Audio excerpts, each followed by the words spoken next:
Which of these has the least carbohydrates? This roll of bread, this bowl of rice, or this can of soda? It's a trick question. Although they may differ in fats, vitamins, and other nutritional content, when it comes to carbs, they're pretty much the same. So what exactly does that mean for your diet? First of all, carbohydrate is the nutritional category for sugars and molecules that your body breaks down to make sugars. Carbohydrates can be simple or complex, depending on their structure. This is a simple sugar, or monosaccharide. Glucose, fructose, and galactose are all simple sugars. Link two of them together, and you've got a disaccharide, lactose, maltose, or sucrose. Complex carbohydrates, on the other hand, have 3 or more simple sugars strung together. Complex carbohydrates with 3 to 10 linked sugars are oligosaccharides. Those with more than 10 are polysaccharides. During digestion, your body breaks down those complex carbohydrates into their monosaccharide building blocks, which your cells can use for energy. So when you eat any carbohydrate-rich food, the sugar level in your blood, normally about a teaspoon, goes up, but your digestive tract doesn't respond to all carbohydrates the same.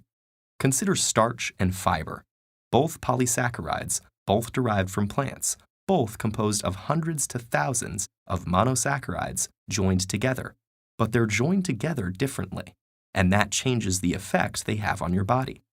In starches, which plants mostly store for energy in roots and seeds, glucose molecules are joined together by alpha linkages, most of which can be easily cleaved by enzymes in your digestive tract.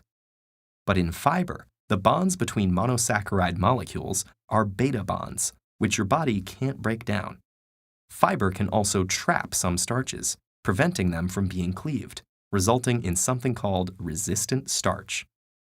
So foods high in starch, like crackers and white bread, are digested easily, quickly releasing a whole bunch of glucose into your blood, exactly what would happen if you drank something high in glucose, like soda.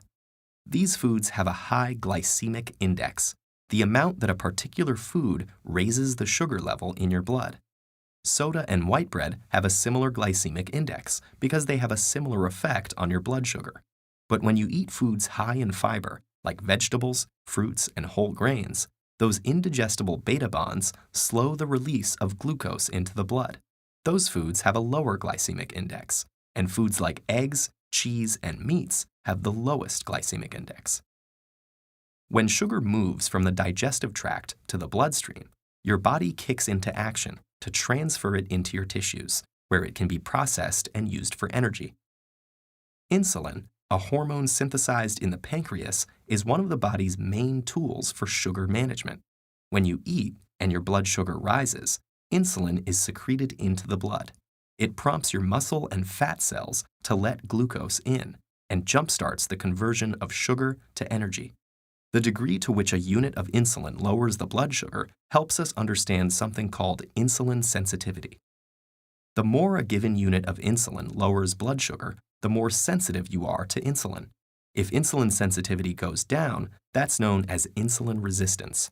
The pancreas still sends out insulin, but cells, especially muscle cells, are less and less responsive to it. So blood sugar fails to decrease, and blood insulin continues to rise.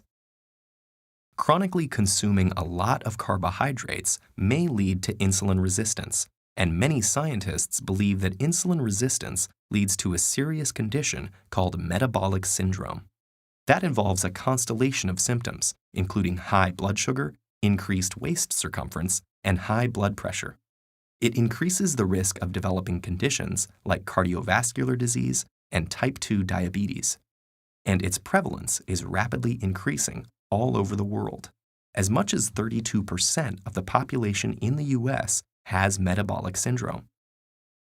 So let's get back to your diet. Whether your food tastes sweet or not, sugar is sugar, and too many carbs can be a problem. So maybe you'll want to take a pass on that pasta, sushi roll, pita burrito, donut burger sandwich.